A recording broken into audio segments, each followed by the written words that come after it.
데살로니가 후서 2장 13절부터 17절까지의 말씀, 신약성경 335페이지에 있습니다. 한 절씩 교독하겠습니다.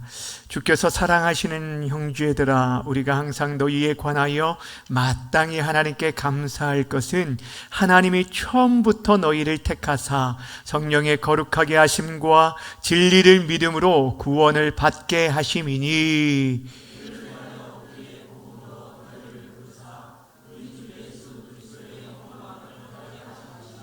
그러므로 형제들아, 굳건하게 서서 말로나 우리의 편지로 가르침을 받은 전통을 지키라.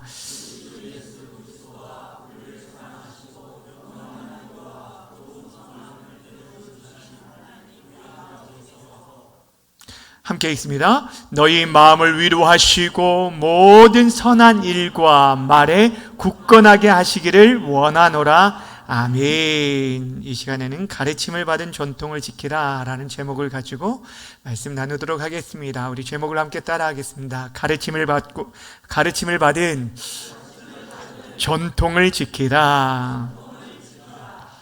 우리가 계속해서 데살로니가 교회에 있는 성도들에게 보내는 바울의 두 번째 편지를 함께 나누고 있습니다. 바울이 보낸 첫 번째 편지인 데살로니가 전서를 보내고 얼마 지나지 않아서 이 데살로니가 후서에 이 두 번째 편지를 보낼 수밖에 없었던 상황은, 지금 이 성도들이 외적으로는 여러 환난을 겪고 있었기 때문이에요. 예수를 믿는 그 이유로 인해서 그들이 겪게 되는 그 환난들이 계속적으로 그들에게 닥쳤기 때문에 그들을 위로하고 격려하기 위함이었고, 또 하나는 내적으로 그들 안에 잘못된 가르침, 즉 주의 재림에 대한 그 임박함으로 인해서 저들이 시한부 종말론자들, 이러한 자들이 등장함으로 인해서 교회 공동체 안에 많은 혼란들이 있었기 때문에 이것들을 바로 잡아주고자 이렇게 서둘러서 다시금 편지를 보낸 것을 보게 됩니다. 그래서 우리가 첫 번째 시간에 나누었던 말씀이 무엇이었냐면, 지금 그들이 겪고 있는 이 환난이 결국에 너희들에게 지금 믿음의 성장을 가져온 놀라운 은혜가 있었다라고 하면서 환난이 우리에게 가져주는 유익에 대해서 살펴보았어요. 사실 평소 때는 알지 못합니다. 여러분, 비가 많이 와야 비 샌 곳이 아는 것처럼 우리들이 어려움을 겪을 때 우리의 연약함들을 또 돌아볼 수 있고, 또 그동안 잃어버렸던 감사를 회복할 수 있는데, 무엇보다도 우리가 환난을 통해서 우리의 본향인 천국을 바라보고 소망할 수 있는 하나님의 사람들이 되어진다라고 얘기하였습니다. 더 나아가서 이제 주의 재림에 관하여서는 너희가 주의 날이 임할 거다, 주의 재림이 올 것이다 라는 그 얘기를 들었다 할지라도 너희들이 흔들리거나 두려워하지 말 것을 얘기했어요. 왜냐하면 그때에 임하기 전에 나타날 징조들이 있다라고 얘기하면서 그들이 대대적인 배교가 나타나게 될 것이고, 멸망의 아들이 일어나게 될 것, 적그리스도가 일어나게 될 것, 이런 것이 있은 후에야 주의 날이 올 것이다 라고 말해주면서, 누가 뭐라 해도 너희들은 미혹되지 말고 흔들리지 말 것을 그들에게 권면해 주었습니다. 그러면서 이제 사도 바울이 저들에게 무엇을 얘기하면, 다시 한번 저들 너희에 대한 감사의 제목이 있다라고 하면서 오늘 본문을 시작하는 것을 보게 됩니다. 사실 여러분, 이 사도 바울이 데살로니가 교회를 생각할 때 늘 그들만 떠올려도 감사의 마음이 있었던 것을 보게 됩니다. 그래서 전서에서도 너희를 향해서 내가 감사하다라는 얘기를 여러 차례 했는데, 후서에서도 똑같이 얘기합니다. 그래서 후서를 시작할 때도 1장 3절에서 이런 얘기를 하였거든요. 자, 데살로니가 후서 1장 3절 함께 읽을까요? 시작. 형제들아, 우리가 너희를 위하여 항상 하나님께 감사할지니 이것이 당연함은 너희의 믿음이 어떻다고요? 더욱 자라고 너희가 다 각기 서로 사랑함이 풍성함이니. 그러니까 지금 후서를 다시금 쓰면서도 참 너희를 생각할 때마다 늘 감사해 라고 하면서 천서를 보냈을 때와 후서를 보냈을 때 그 짧은 시간이었지만 들려오는 소식들이 무엇이냐면 너희들이 믿음이 처음보다 더 견고해지고 강해진 것들을 보면서 믿음으로 영적으로 성숙한 것들로 인해서 감사하다라는 얘기를 했습니다. 믿음뿐 아니었죠. 그들의 사랑의 깊이가 더 깊어졌고 소망의 인내를 가지고 그를 참고 견디며 지내는 그런 모습들. 그러니까 여러분, 이게 시간이 지난 다음에 만났을 때 여러분 그 믿음으로 성숙한 모습들을 볼 때 이것이 얼마나 하나님 앞에서도 감사의 제목이 될 수 있다는 것을 우리에게 보여주고 있어요. 그런데 오늘 본문에서는 두 번째 감사해 하면서 이제 그들에게 너희에 대해서 감사하는 것이 정말 마땅하다라고 하면서 하나님께 감사하는데 무슨 감사를 하냐면 이번에는 근본적인 감사를 합니다. 그들에 대한 하나님의 구원하심에 대한 감사를 고백을 하는 것을 보게 됩니다. 어떠한 감사인지 우리 13절 말씀, 본문의 13절 말씀 함께 읽겠습니다. 시작. 주께서 사랑하는 형제들아, 우리가 항상 너희에 관하여 마땅히 하나님께 감사할 것은 하나님이 처음부터 너희를 택하사 성령의 거룩하게 하심과 진리를 믿음으로 구원을 받게 하심이니. 자, 많이 길게 나와 있어서 어떤 말씀인지 정확하게 한눈에 발견하기 어렵지만 한마디로 뭐냐면 하나님이 너희를 구원하심에 대해서 감사하다라는 얘기를 하고 있습니다. 너희를 구원하신 것, 지금 이게 사도 바울이요, 자신이 지금 어떻게 보면 개척한 교회 아닙니까? 짧은 기간 동안 복음을 전하여서 그들이 예수를 믿고 그들이 구원을 받게 되었는데, 그런데 지금 이 13절을 통해서 너희들이 정말 어떻게 구원받았는지에 대한 얘기를 합니다. 아주 중요한 얘기를 하는데, 그들의 애쓰고 수고함과 노력으로 어떤 자격으로 구원받은 것이 아니라 너희들이 구원받은 것은 전적으로 성삼위 하나님의 은혜다라는 것을 강조해 주고 있어요. 그러면서 너희를 구원하신 그 근본적인 그 이유, 하나님께 있기 때문에 하나님께 온전히 마땅히 감사하다라는 얘기를 합니다.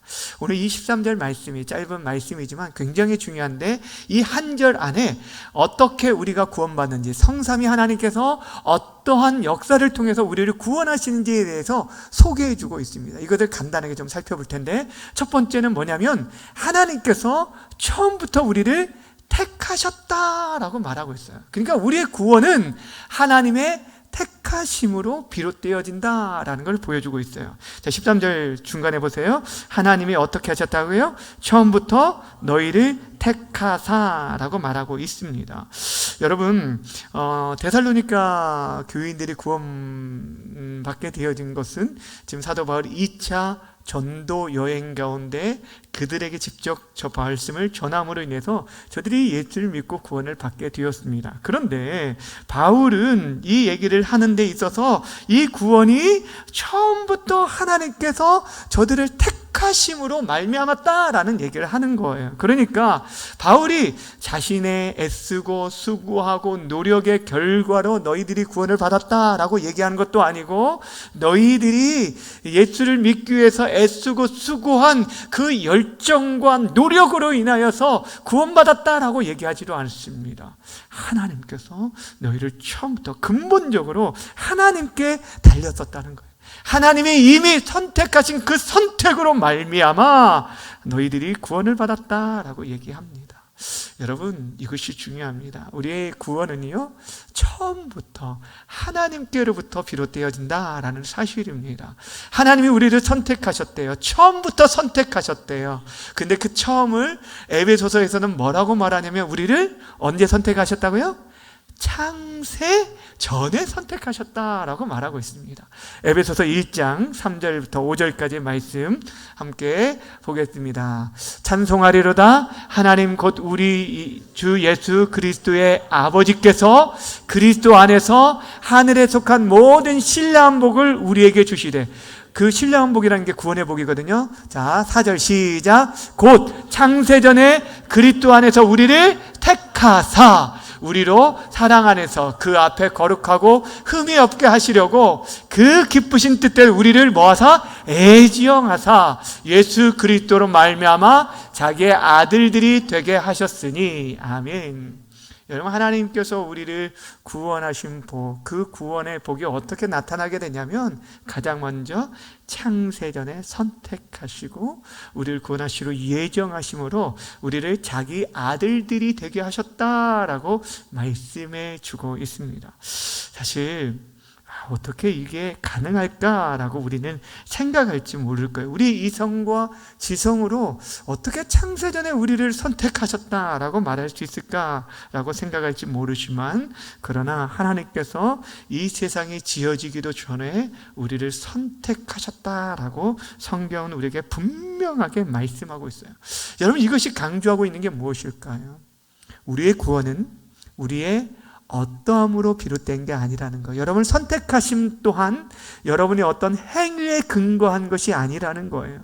뭔가 싹시 괜찮아 보여서, 너희들은 괜찮아 보여서 선택한 게 아니라, 우리의 행위를 보고가 아니라 아예 처음부터 하나님의 절대 주권 속에서 이 모든 일들이 이루어졌다라는 것입니다. 그러기에 우리는 다만 그 모든 것을 은혜라고 말하고 있는 거예요. 디모데후서 1장 9절에서는 또 이렇게 표현해 주고 있어요. 함께 읽어볼까요? 시작. 하나님이 우리를 구원하사 거룩하신 소명으로 부르심은, 자, 하나님 부르셨어요. 그 부르심은 우리의 행위대로 하심이 아니요 오직 자기의 뜻과 영원 전부터 그리스도 예수 안에서 우리에게 주신 뭐대요? 은혜대로 하신 거예요. 그러니까 우리의 행위대로가 아니라 은혜대로. 영원전부터 그리스도 예수 안에서 우리를 은혜로 부르시고 선택하시고 우리를 구원하기로 작정하셨다라는 것이에요. 여러분, 이것이 하나님의 사랑입니다. 우리는 이해할 수 없는 하나님의 은혜라는 거예요. 여러분, 중요한 것은 로마서에 뭐라고 말하냐면, 하나님의 부르심에는 뭐가 없다고요? 후회의 하심이 없다. 하나님 우리를 선택하신 그 부르심은요, 결코 철회되는 법이 없다라는 거예요. 그냥 하나님의 자녀, 한 번째 아니라 영원한 자녀인 거예요. 이게 너무너무 귀한 것입니다.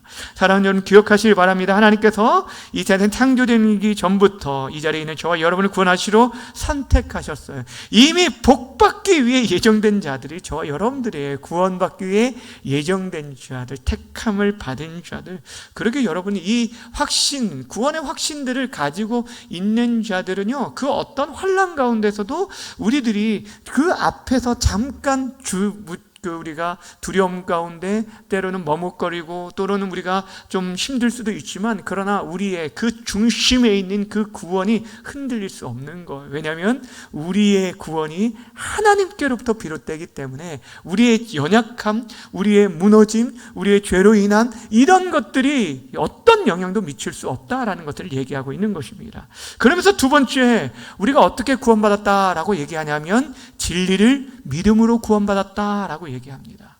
뭘로 구원받았다고요? 진리를 믿음으로. 자, 하나님의 선택하심이 있었어요.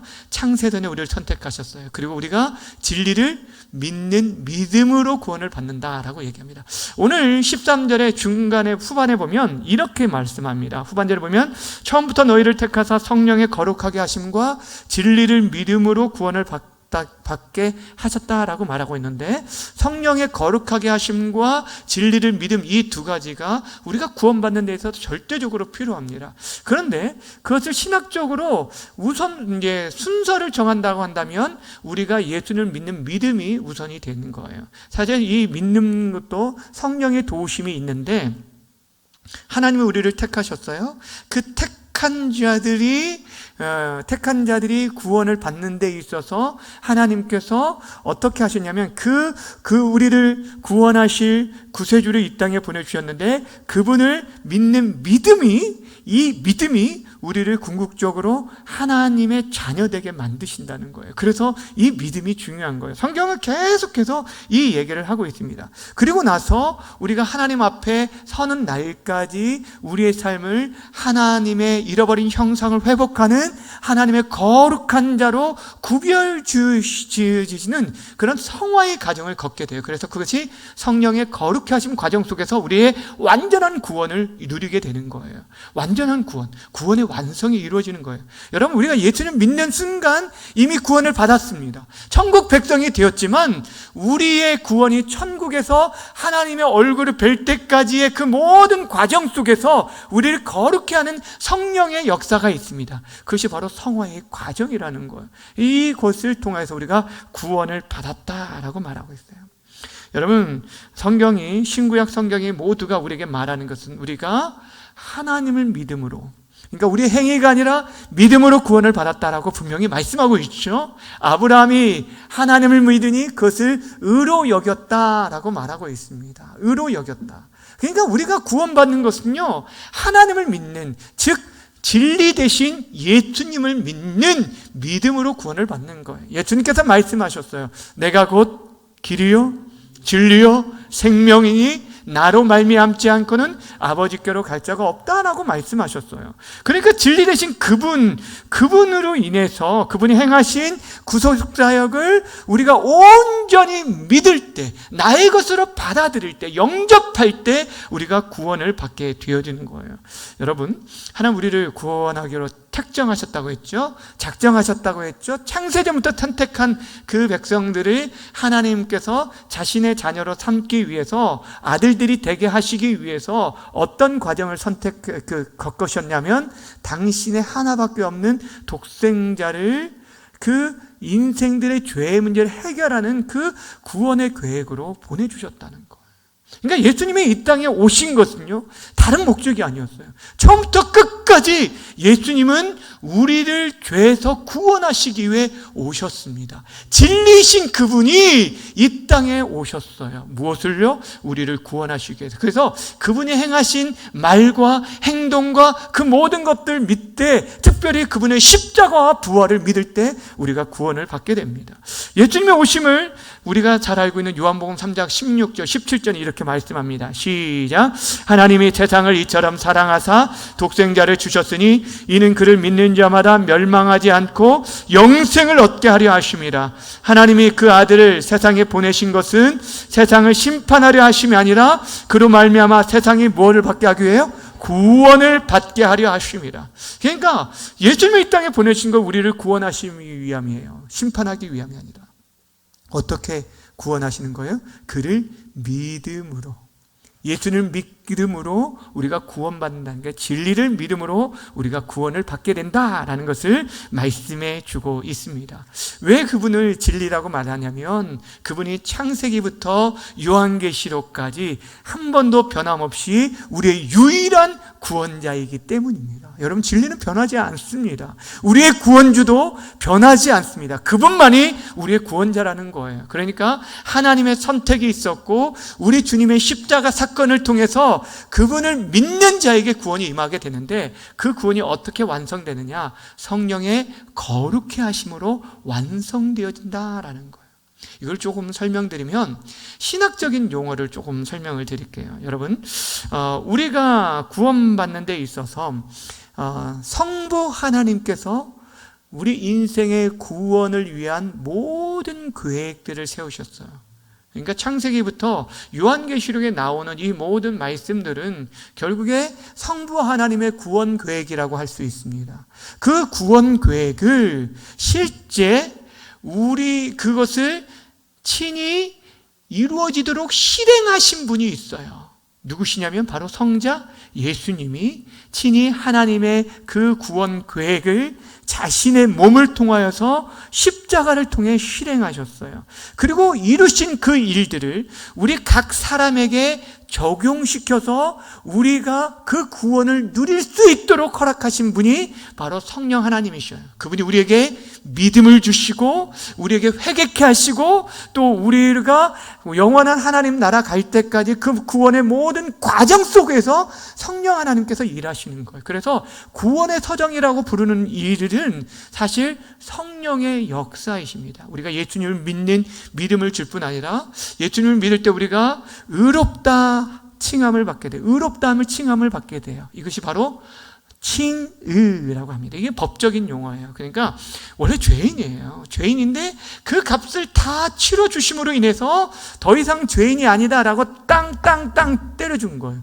이제는 의롭다라고 칭해준 거예요. 그 의로운 자들, 의롭다 칭함을 받은 칭이 된 자들만이 하나님의 자녀로 받아들여지게 되는 거예요. 이것을 양자됨이라고 말하는, 이것도 성령의 역사예요.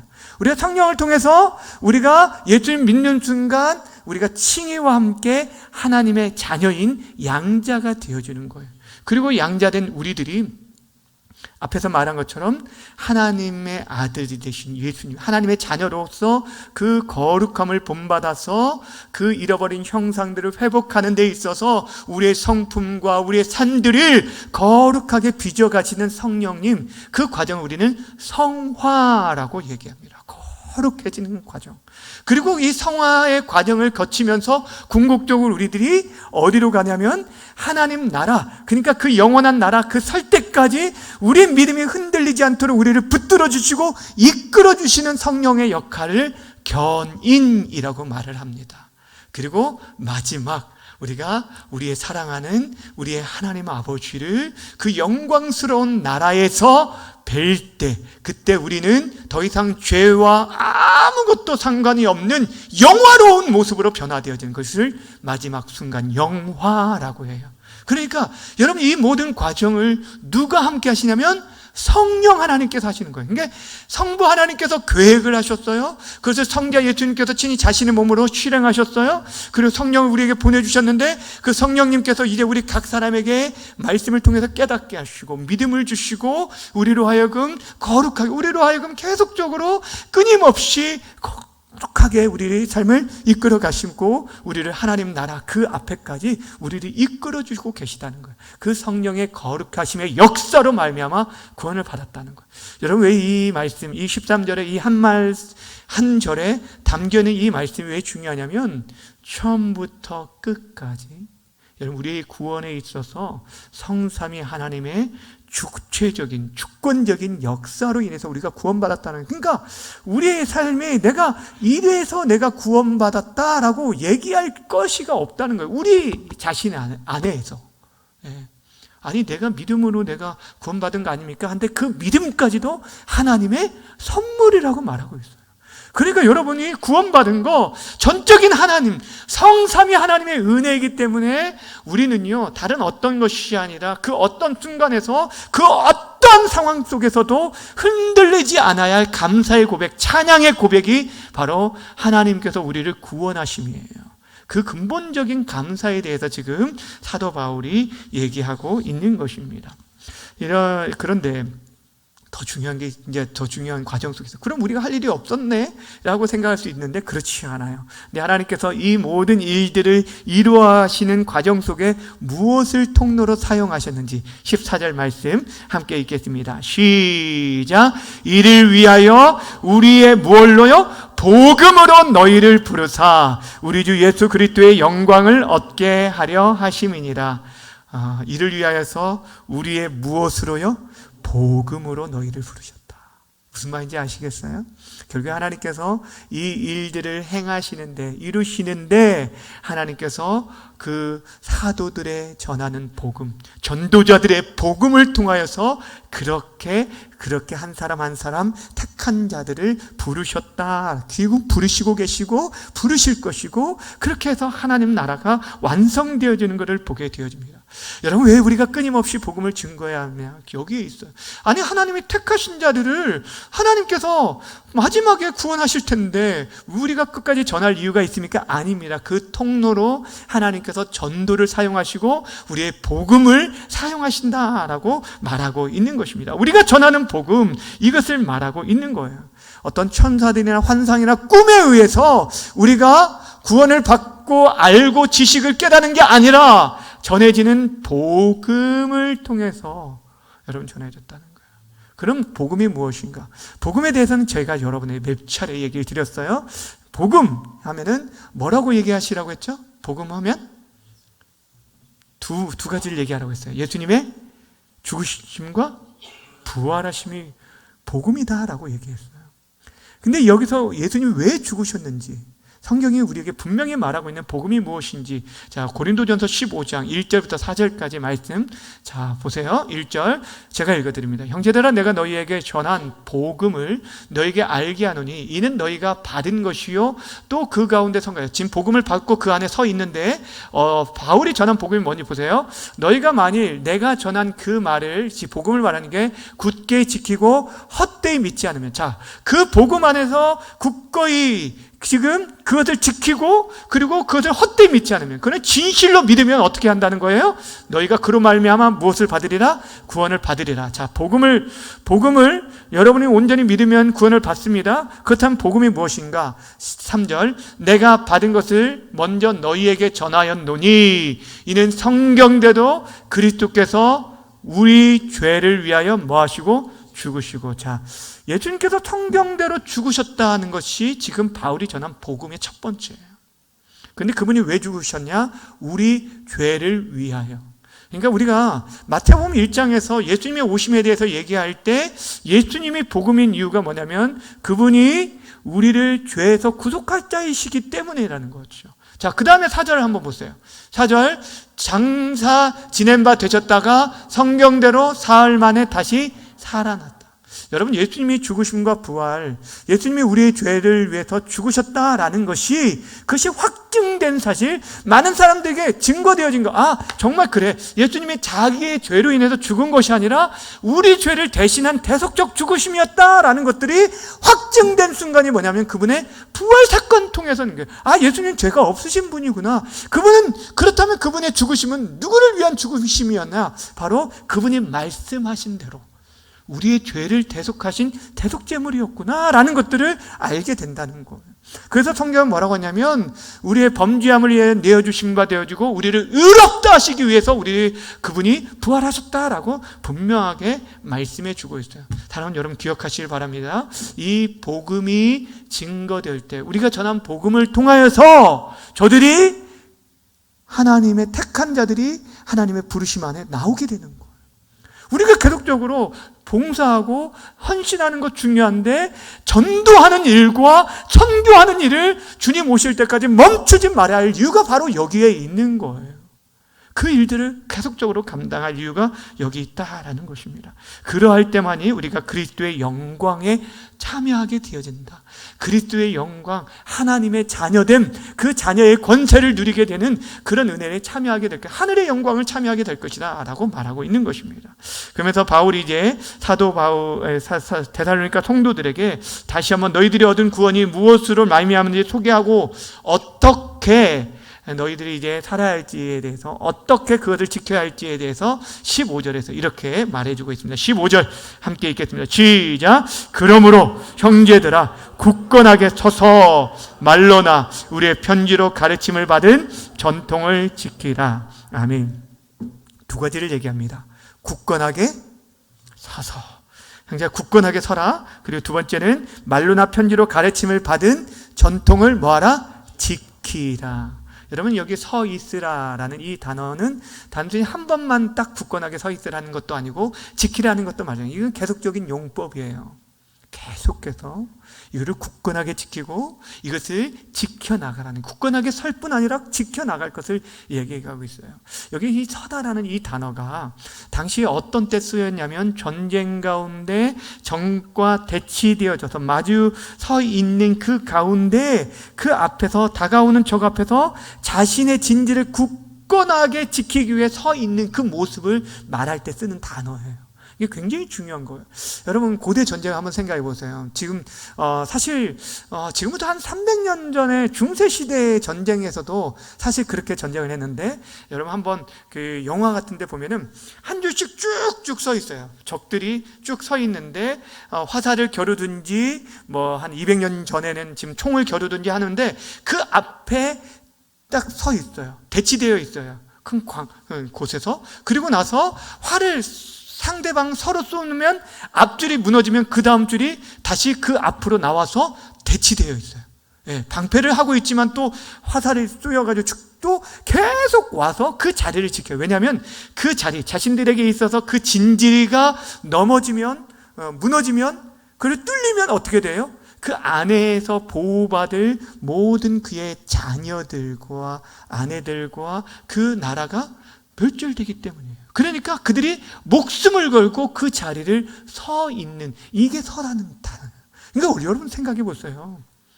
때로는 우리들이 그렇잖아요.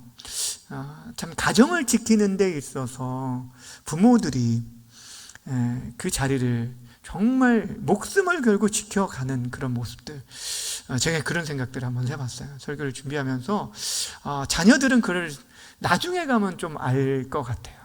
알 것 같은데, 자기가 부모가 되어지면은 좀 알겠는데, 그래도 지금도 잘 정확히 잘 모르겠지만, 그런데 참 저도 어렸을 때 보면은 그 가정을 지키기 위해서 어머니가 어떠한 수고를 하고 인내하고 참았는지를 생각하면, 저것이 바로 이 서다라는 의미가 아닐까. 그러니까 본인이 무너지면 자녀들이 무너지고 모든 것이 끝난다는 걸 알기 때문에 그 모든 화살이 자기에게 쏟아지는 한이 있어도 그것을 끝까지 그 자리를 지켜내는 것들, 지금 믿음을 지키는 게 바로 그 당시 그랬다는 거예요. 그럼에도 불구하고 자신들에게 예비된 하나님의 약속이 있기 때문에, 그리고 그 진리를 끝까지 그들의 다음 세대들에게 전해주기 위해서 너희들이 이렇게 지키라는 거예요. 그러면서 다시 말하면서 너희에게 가르침을 받은 그 전통을 굳건하게 지킬 것을 얘기합니다. 여기서 전통이라는 거 우리가 오해할 수 있는데, 이 전통이라는 말이 여러분 파라도시스라는 이 단어가 전해주다, 넘겨주다라는 이런 뜻인데, 근데 이 단어가 신약에 13번이 쓰여 있는데 그 중에 10번이 말 그대로 신약 그 유대인들이 쓰는 그 선교들의 전승, 그러니까 유대 랍비들이 전해준 것, 장로들의 유전들, 유대의 랍비들, 장로들, 조상들이 전해준 그 전승들을 말할 때 쓰였어요. 그런데 여러분, 이 전통이라는 이 단어가, 용례가 실제 오늘 본문 또 데살로니가 후서 3장 6절과 고린도 후서 11장 2절에 이 세 곳에는요, 이 전승이 그냥 전승이 아니에요. 그러니까 어떤 전승이냐면 그 조상들이 전해줬던 그런 어떠한 전통을 말하는 것이 아니라 예수 그리스도께서 친히 넘겨주었던, 전해주었던 전승이에요. 단마디로 말하면 복음의 전승을 말하는 거예요. 그러니까 이들에게 지금 굳건하게 붙들고 지키라고 말하는 것은 예수님께서 사도들에게 전해주셨고, 그러니까 이전에 그 유대인들, 그들의 조상들이 전해줬던 랍비의 전승이 아니라 지금 진리 되신 예수님께서 전해주신 그 진리의 말씀, 그 복음의 전승을 사도들이 받고 사도들이 지금 그들에게 전해주고 있는 그것을, 너희들이 받은 그것을 굳건하게 지키라고 얘기하고 있는 거예요. 사랑하는 여러분, 우리들이 정말 굳건하게 붙들고 나아갈 게 바로 이게 복음이에요. 예수 그리스도. 여러분의 삶에 다른 것을 다 잃어버려도 예수 그리스도만을 잃어버리지 않기를 바랍니다. 오늘 여기서 강조하는 게 바로 그것입니다. 지금 너희들이 아무리 고통과 어려움 가운데 있어도 복음 대신, 진리 대신 예수 그리스도, 그분을 굳게 서 있고 그분으로 인해서 그 받은 전통을 지켜나가라 라고 얘기하고 있는 것입니다. 그리고 그 일들을 감당하는 저들을 향해서 사도 바울은 저들을 축복하며 또다시 중보기도, 저들을 위해서 기도합니다. 1장 11절 12절에서도 이미 한 차례 중보기도가 나왔는데, 데살로니가 지금 2장에서도 또 3장에서도 계속적으로 그 기도가 나오는 걸 보게 됩니다. 근데 오늘 16절과 17절에 어떤 기도를 하는지 16절, 17절 한번 읽어볼까요? 16절, 17절 시작. 우리 주 예수 그리스도와 우리를 사랑하시고 영원한 위로와 좋은 소망을 은혜로 주신 하나님 우리 아버지께서 너희 마음을 위로하시고 모든 선한 일과 말에 굳건하게 하시기를 원하노라. 아멘. 자, 여기 보시면 하나님을 뭐라고 표현하냐면, 자, 16절에 다시 한 번만 보여주실 수 있나요? 16절에 보면 하나님을 뭐라고 표현하냐면 그리스도와 우리를 사랑하시고, 우리를 사랑하시는 하나님, 그리고 영원한 위로와 좋은 소망을 은혜로 주시는 하나님. 그러니까 위로를 주시고 소망을 주시는 하나님. 그러니까 하나님에 대해서 뭐라고 지금 우리를 사랑하신대, 우리를 위로해 주시고 좋은 소망을 주시는 하나님이라고 말하고 있어요. 그러니까 지금 사도 바울이 정말 할 수 있는 모든 것을 다해서 저들을 축복하기를 원하는데, 하나님이 바로 그런 분이에요. 우리를 위로하시는 위로의 하나님이시고 가장 좋은 것을 주시, 그의 자녀들에게 가장 좋은 것을 주시기를 원하시는 좋으신 하나님, 우리의 아버지, 우리의 부모들보다 더 우리를 사랑하셔서 우리의 인생에 가장 필요한 것들을 주시기를 원하시는 하나님이시고, 그러기에 그분의 이름으로 지금 축복하는 거예요. 너희의 마음을 하나님께서 위로해 주시기를 원한다. 또한 너희를 굳건하게 하시기를 원한다. 위로로만 끝나는 것이 아니에요. 위로만 받는다고 여러분, 우리가 늘 위로만 받아서 되는 게 아니에요. 때로는 우리가 굳건히 세워지도록, 우리의 믿음이 성장할 수 있도록, 때로는 우리를 견고하게, 때로는 우리를 연단하시고 우리를 그 고난의 그 풀무불을 통과하게 만드시는 것을 보게 됩니다. 근데 그 시간을 통해서, 그 곤고한 시간을 통해서 정말 우리들이 더 이상 우리들이 자신을 의지하는 것이 아니라 하나님을 의지하고 하나님의 은혜로 살아가는 자들임을 우리가 깨닫게 되어주는 거예요. 그렇습니다. 사랑하는 여러분, 정말 세월 지나갈수록 의지할 것뿐일세, 무슨 일을 당하도 누구 의지해야 한다고요? 예수 의지합니다. 이것이 어찌 보면 신앙생활을 하면 할수록 우리들의 진정한 고백이 되어질 수밖에 없는 것 같아요. 주 안에 사랑하는 여러분, 사도 바울이 지금 고통 가운데 있는, 그런 환난 가운데 있는 성도들, 자식들과 같은 그런 성도들을 향해서 사랑의 마음으로 저들에게 나아가면서 진짜 감사한 것, 구원의 은혜, 너희를 구원하신 것, 하나님, 성삼위 하나님의 은혜이기에 하나님께 감사할 수밖에 없다라고 얘기하면서 그 복음, 이 복음을 굳건하게 지킬 것을 얘기하고 있습니다. 그리고 그 지켜 나아가는 자를 위로하시고 굳건하게 하신 하나님, 그 하나님 바로 저와 여러분, 우리 공동체 하나님이심을 믿고 여러분이 먼저 견고하게 세워질 뿐 아니라 지금도 하나님께서 택하신 자들을 뭘로 부르신다고요? 복음으로 부르시고 있기 때문에 여러분이 그 복음의 귀한 통로로 아름답게 쓰임받게 되어지기를 주님의 이름으로 간절히 축원합니다.